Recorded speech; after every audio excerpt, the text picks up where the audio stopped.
Welcome, Autograph Fisherman here, and I have another profile video for you. This is part 1. Today it is Richard Petty. He just happens to have 4,746 trading cards. Born Richard Lee Petty, July 2nd, 1937. Level Cross, Randolph County, North Carolina, U.S. Achievements 1964, 1967, Grand National Series Champion.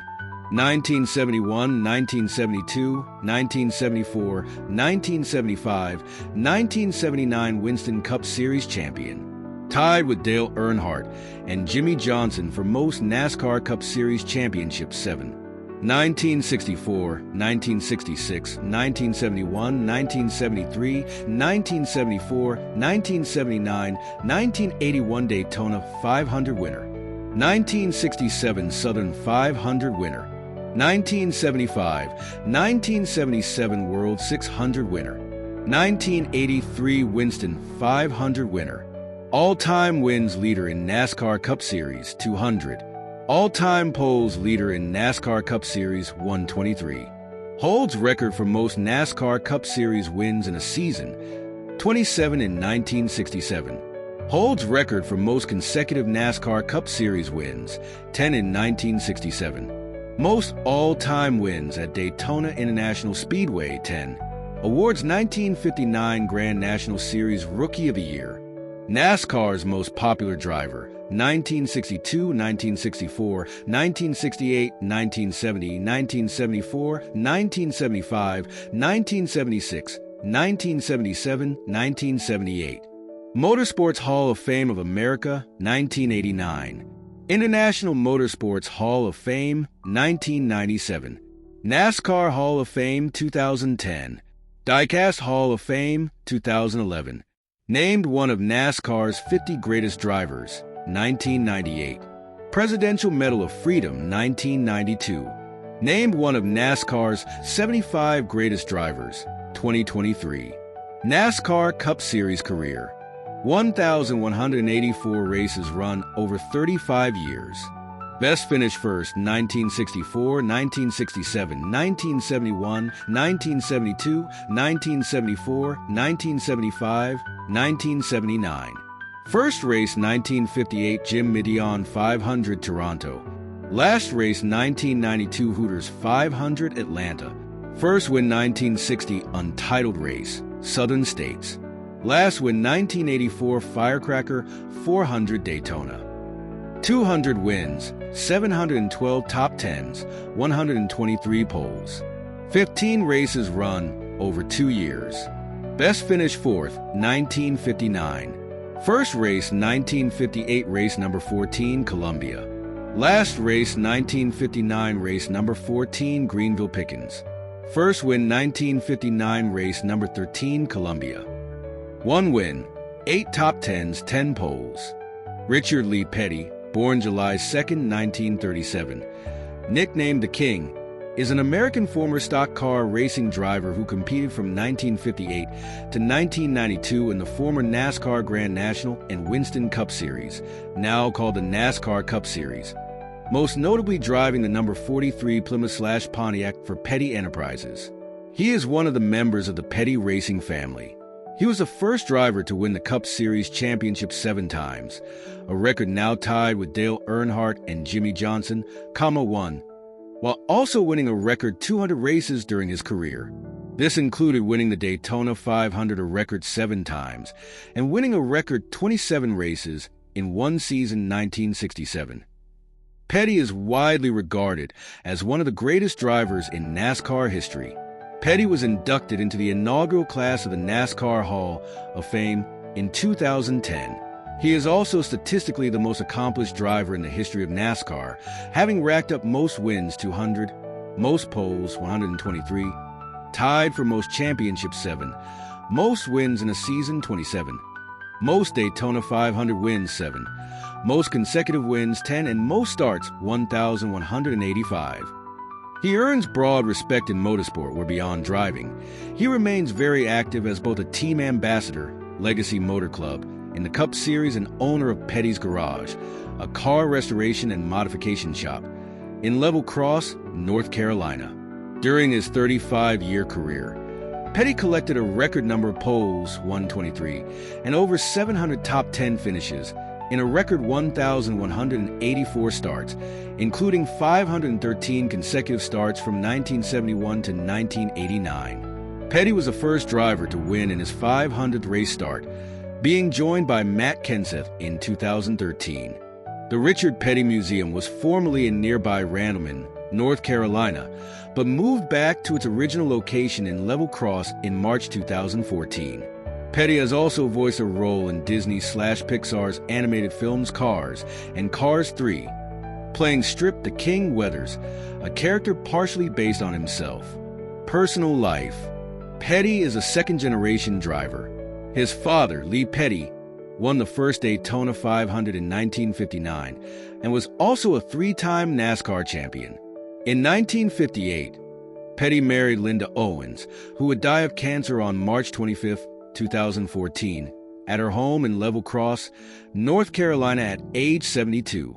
Linda's brother Randy Owens was a member of Petty's pit crew and killed at age 19 during a pit road accident when a water tank exploded during the 1975 Winston 500. Richard and Linda had 4 children, including Kyle Petty. The family resides in Petty's hometown of Level Cross, North Carolina. Petty's son Kyle is also a former NASCAR driver. His grandson Adam, Kyle's son, was killed in a practice crash at New Hampshire Motor Speedway on May 12, 2000, 5 weeks after the death of Lee Petty. Adam's brother Austin is emeritus chairman and founder of Victory Junction, a serious fun children's network camp established by the Pettys after Adam's death. Racing career. Petty was born in Level Cross, North Carolina, the son of Elizabeth Petty, née Toombs, and Lee Arnold Petty, also a NASCAR driver and the older brother of NASCAR personality Maurice Petty. 9. He was educated in Randleman, North Carolina, and attended Randleman High School, where he was an all-conference guard on the football team. After his 1955 graduation, he took a business course at Greensboro Junior College, then began work for his father's racing company, Petty Enterprises. He began his NASCAR career on July 18, 1958, 16 days after his 21st birthday. His first race was held at CNE Stadium in Toronto, Ontario, Canada, the site of BMO Field and the Honda Indy Toronto currently. In 1959, he was named NASCAR Rookie of the Year after he produced 9 top 10 finishes, including 6 top 5 finishes. That year, he had participated in the inaugural Daytona 500 at the new Daytona International Speedway, but after his day ended due to engine trouble, he joined his father Lee's pit crew, who won the race. In Lakewood, Georgia in 1959, Petty won his first race, but his father Lee protested, complaining of a scoring error on the official's part. Hours later, Lee was awarded the win. First championship rides, 1960 to 1970. In 1960, he finished second in the NASCAR Grand National Points race and got his first career win at the Charlotte Fairgrounds Speedway. 1963 was his breakout year, winning at tracks like Martinsville and Bridgehampton. In 1964, driving a potent Plymouth with a new Hemi engine, Petty led 184 of the 200 laps to capture his first Daytona 500, en route to 9 victories, earning over $114,000 and his first Grand National Championship. Joining in the Chrysler boycott of NASCAR due to the organizing body's ban of the Hemi engine, Petty spent much of 1965 competing as a drag racer. Petty Enterprises installed the Hemi in the new compact Barracuda and lettered Outlawed on the door. He crashed this car at Southeastern Dragway in Dallas, Georgia on February 28, 1965, killing an 8-year-old boy and injuring 7 others. Petty, his father Lee, and Chrysler Corporation faced lawsuits, totaling more than $1 million, though Petty and his team came to settlements with the lawsuits within 1 month of the suits being filed. Afterwards, a second Hemi Barracuda was built, this time with an altered wheelbase and eventually with Hillborn fuel injection. This car was lettered with a large 43 JR on the door. The car was very successful, winning its class at the Bristol Spring Nationals and competing in many match races against well-known racers such as Ronnie Sox, Don Nicholson, Phil Bonner, Houston Platt, Hubert Platt, and Dave Strickler. Even after returning to NASCAR once the Hemi was reinstated, Richard continued drag racing the 43 JR until early 1966. Plus or minus on February 27, 1966, Richard Petty overcame a 2-lap deficit to win his second Daytona 500 when the race was stopped on lap 198 of 200 because of a thunderstorm. This made him the first driver to win the event twice.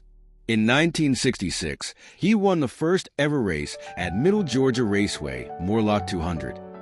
Petty broke the half-mile NASCAR record for half-mile tracks with an average speed of 82.023 miles per hour during the 100-mile, 160 kilometers event. He would end up recording 4 wins there in his career, including one in 1970, in which he was very ill before the race. 1967 was a milestone year. In that year, Petty won 27 of the 48 races he entered, including a record 10 wins in a row between August 12th and October 1st, 1967. He won his second Grand National Championship. One of the 27 victories was the Southern 500 at Darlington, which would be his only Southern 500 victory. His dominance in this season earned him the nickname King Richard. He had previously been known as the Randleman Rocket. In 1968, Petty won 16 races, including the last ever race at Occoneechee Speedway. In 1969, Ford significantly ratcheted up their factory involvement in NASCAR when they introduced the Ford Torino Talladega. The Talladega was specifically designed to give Ford a competitive race advantage by being more aerodynamic and thus faster, especially on superspeedway tracks more than a mile long. Petty switched brands to Ford due to his belief that Plymouth was not competitive on superspeedways. He wanted a slippery Dodge Daytona, but Chrysler executives insisted he stay with Plymouth. He would win 10 races and finish second in points. He won in 1970 in the sleek new Plymouth Superbird with a shark nose and towel rack wing. Petty returned to Plymouth for the 1970 season. This is the car in which Petty is cast in the Pixar film Cars, 2006, in which Richard and Linda had voice roles. The 1970s. On February 14, 1971, Petty won his third Daytona 500, driving a brand new for 1971 Plymouth Roadrunner and beating Buddy Baker by little more than a car length en route to another historic year, making him the first driver to win the race 3 times. He won 20 more races, which would make him become the first driver to earn more than $1 million in career earnings, and claimed his third Grand National Championship. At the end of the 1971 season, Chrysler told the Pettys they no longer would receive direct factory funding support. This caused the Petty team great concern. In 1972, STP began what would turn into a successful 28-year sponsorship arrangement with Petty. However, it marked the end of his famous all-Petty blue paint job. STP previously insisted on an all-STP orangish-red color for the cars, but Petty balked, and after an all-night negotiation session, the familiar STP orange/Petty blue paint scheme was agreed to as a compromise that would later become part of STP's motorsport paint schemes, most notably Gordon Johncock's winning the 1982 Indianapolis 500, where the car had a primarily Petty blue scheme. Thanks to his 28 top 10 finishes, 25 top 5 finishes, and 8 victories, Petty went on to win his 4th NASCAR Cup Series championship. 1972 was a year of change in other ways, as it was the last year where Petty would campaign a Plymouth-based race car. As in the middle of the year, he debuted to drive a newly built 1972 Dodge Charger in a few races, winning one of them, as he believed that the car would have a slight aero advantage over the Plymouth body style. In a driver's duel on February 18, 1973, Petty, in a newly built 1973 Dodge Charger, a body style he would use exclusively until the end of 1977, outlasted Baker, now with the K&K Insurance Dodge race team, to win his 4th Daytona 500 after Baker's engine gave out with 6 laps to go. A year later, Petty won the Daytona 450, shortened 20 laps 50 miles per 80 kilometers due to the energy crisis, for the 5th time en route to his 5th Winston Cup championship. 1975 was another historic year for Petty, as he won the World 600 for the first time in his career, one of 13 victories en route to his sixth Winston Cup. The 13 victories is a modern 1972 present NASCAR record for victories in a season, and was tied in 1998 by Jeff Gordon. Although Gordon won 13 out of 33 races, compared to Petty's 13 out of 30 races. In 1976, Petty was involved in one of the most famous finishes in NASCAR history.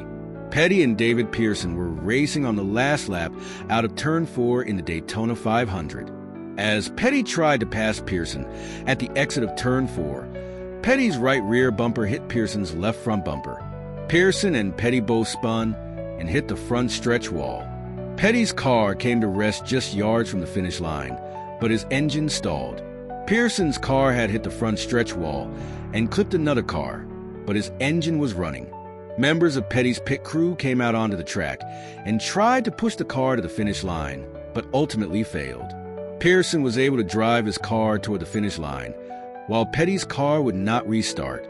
Pearson passed Petty on the infield grass and won the Daytona 500. Petty was given credit for second place. Oddly, 1978 will stand out as the one year during his prime that Petty did not visit the winner's circle. The Petty Enterprises team could not get the new 1978 Dodge Magnum to handle properly, even though much time, effort, and faith were spent massaging the cars.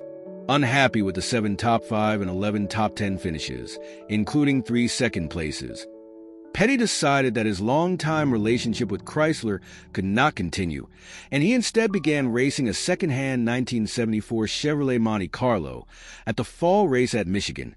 Returning to the General Motors fold proved successful as Petty recorded 6 top 10 finishes in the final 10 races of the 1978 season and finished 6th in the final standings. He would go on to even better results in 1979. Petty won the Daytona 500 in an Oldsmobile Cutlass Supreme in the famous finish and ran most of the remaining races in a Chevrolet, winning 4 additional races and taking the NASCAR championship for the 7th and last time by 11 points, which was the closest points margin in NASCAR history until 1992. Twilight years, 1980 to 1991. Petty won 2 more Daytona 500s in 1979 and 1981. In 1979, he snapped a 45-race drought, winning his 6th Daytona 500, the first to be televised live flag-to-flag. It would become notorious for a fistfight between competitors following the controversial finish. Petty won the race as the first and second place cars of Donnie Allison and Cale Yarborough crashed on the last lap. Petty held off Darrell Waltrip and Aim J. Foyt. The race is also regarded as being the genesis of the current surge in NASCAR's popularity. The East Coast was snowed in by a blizzard, giving CBS a captive audience. The win was part of Petty's 7th and last NASCAR Winston Cup championship. He was able to hold off Waltrip to win the title in 1979. In 1980, Petty won 2 races early in the year at North Wilkesboro and Nashville, but a violent crash at Pocono in July ended his championship hopes. He finished 4th in points. For 1981, NASCAR dictated that all teams had to show up with the new downsized cars of 110-inch wheelbase that Detroit had been building since 1979. Though Petty had been successful with the Chevrolet and Oldsmobile cars he had been running, he wanted to get back to his Mopar roots. After taking a phone call from Lee Iacocca, who personally asked Petty to campaign a Dodge for 1981, the Petty team built a stunning 1981 Dodge Mirada and took it to Daytona in January 1981 for high-speed tests. Petty's fans were also in a large part fans of his Dodges, so when word got out about the Mirada testing, 15,000 or so showed up on January 17, 1981, at Daytona Speedway to watch Petty put the Dodge through its paces. Sadly for the fans, the car could do no better than 186 miles per hour, about 8 miles per hour slower than the GM and Ford cars. Petty gave up on returning the Dodge, knowing that for the superspeedways the Mirada would not be competitive, and bought a Buick Regal for the Daytona race. In the 1981 Daytona 500, Petty used a fuel-only for his last pit stop with 25 laps to go to outfox Bobby Allison and grab his 7th and final Daytona 500 win. This win marked a large change in Petty's racing team. Dale Inman, Petty's longtime crew chief, left the team after the Daytona victory. Inman would win an 8th championship as crew chief in 1984 with Terry Labonte. While the 1981 season gave Petty 3 wins, he felt the season was a failure, and the Regals being ill handling and poor in reliability. For 1982, he made the move to the Pontiac Grand Prix with the promise of substantial factory support from Pontiac. 1982 was a repeat of 1978, and no victories were to be had. At first, the Grand Prix behaved much like the Dodge Magnum of 1978, with handling and speed problems. Toward the end of 1982, things improved with several top 10 finishes, which opened the door to a successful 1983 season with 3 victories and several top 5 and top 10 finishes. In 1983, he broke his 43-race winless streak from 1982 with a win in the 1983 Carolina 500, barely edging out a young Bill Elliott. After a controversial win at Charlotte in October 1983, recognized by NASCAR as win number 198, Petty left the race team his father founded for the 1984 season. He spent 84 and 85 driving for Mike Curb before returning to Petty Enterprises in 1986. Because of the 1971 Myers Brothers 250 combination race in 1971 that Petty finished second in a Grand National car, while winner Bobby Allison drove a Grand American car. There is a technical dispute regarding which race is credited as his 200th win. NASCAR did not credit Petty with a class win, which was a dispute that affected 2 other drivers, Elmo Langley and Charlie Glotzbach, both of whom drove in combination races that season, finishing second to Grand American cars. Under modern NASCAR combination race rules for various series, Petty would be credited with that would be recognized as his 135th win.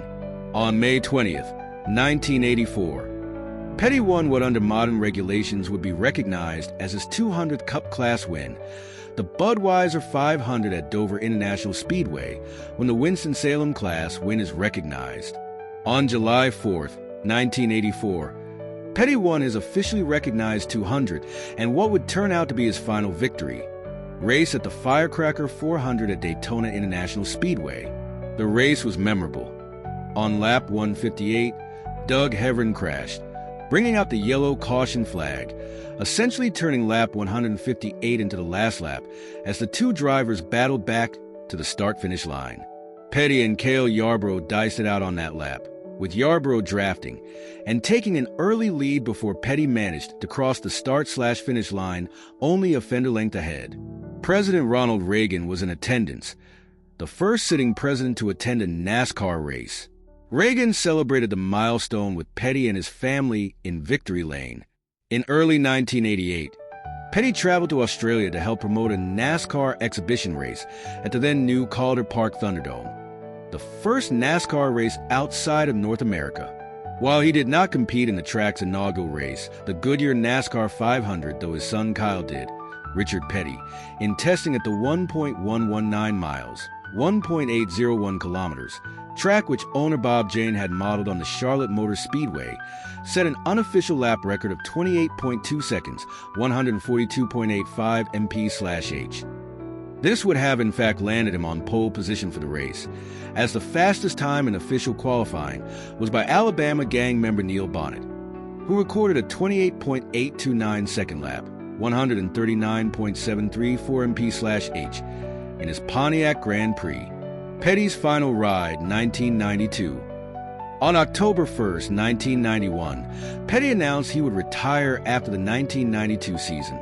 Petty's final top 10 finish came at the 1991 Budweiser at the Glen, which was the same race J.D. McDuffie was killed in a 5th-lap accident. Petty chose to run the entire 1992 season, not just selected events as other drivers have done before retirement. His year-long fan appreciation tour took him around the country, participating in special events, award ceremonies, and fan-related meetings. Racing Champions ran a promotional line of die-cast cars for every race in Petty's farewell tour. At the 1992 Pepsi 400 on July 4th, Petty qualified on the front row for the first time since 1986. Before the start of the race, he was honored with a gift ceremony, which included a visit from President George H.W. Bush. When the green flag dropped, Petty led the opening 5 laps as the holiday crowd cheered wildly. Unfortunately, the oppressive heat forced him to drop out after completing just 84 laps. Despite the busy appearance schedule and mediocre race results, Petty managed to qualify for all 29 races in 1992. On his final visit to each track, Petty would lead the field on the pace lap to salute the fans. Petty's final race, the season-ending Hooters 500 at Atlanta Motor Speedway, which also marked the start of Jeff Gordon's NASCAR career and the second closest points championship in NASCAR history. With 6 drivers mathematically eligible to win the championship, is hailed to this day as the greatest race in NASCAR history. A record 160,000 spectators attended the race and celebrated Petty's farewell. In the intense title race, the championship contender, Davey Allison, got mixed up in a crash with Ernie Irvan, dashing his title hopes. Long shot contenders Mark Martin, Kyle Petty, and Harry Gant fell behind in the long run, which left Bill Elliott and Alan Kulvitsky to compete for the title. The race went down to the final lap, with Elliott winning and Kulvitsky taking the championship by 10 points because he had led the most laps, one more than Elliott, which gave him a 5-point bonus. Facing intense pressure, Petty barely managed to qualify at Atlanta, posting the 39th fastest speed out of 41 cars. He would not have been eligible for the provisional starting position and had to qualify on speed. On the 94th lap, Petty became tangled up in an accident and his car caught fire. Petty pulled the car off the track and climbed out of the burning machine uninjured. His pit crew worked diligently with less than 20 laps to go to get the car running again, and with 2 laps to go, Petty pulled out of the pits and was credited as running at the finish in his final race. He took his final checkered flag, finishing in 35th position. After the race, Petty circled the track to salute the fans one final time in his trademark STP Pontiac. Thereafter, he made a few public show appearances at racetracks. On August 18, 1993, NASCAR participated in a tire test at the Indianapolis Motor Speedway in preparations for the 1994 Brickyard 400. Petty drove several laps around the track and then donated his car to the Speedway's museum. He would again step into a race car in 2003 on the week of the final race under the Winston banner at Homestead Miami Speedway, where he took a solo lap honoring his 7 Winston Cup championships for Winston's Salute to the Champions. In 2009 at the Coke Zero 400 in Daytona, for the 25th anniversary of his final 200th victory in 1984, Petty drove one of his 1980s Pontiac race cars during the pace laps, leading the field for the first one. The field split him, and he followed it for one more pace lap before he pulled his car in. Finally, at the 2017 Southern 500 at Darlington, Petty led the field through several pace laps in his Plymouth Belvedere. He apparently stayed out a lap longer than expected and was humorously black flagged by the starter. Petty followed the pace car down pit road at the start of the race. Well, that was another profile video. I hope you enjoyed. If you happen to have any thoughts about Richard Petty, let me know them in the comments. I would like to read them. Please remember to like, share, and subscribe. Stay tuned for part 2. As always, until next time, keep on collecting. Bye.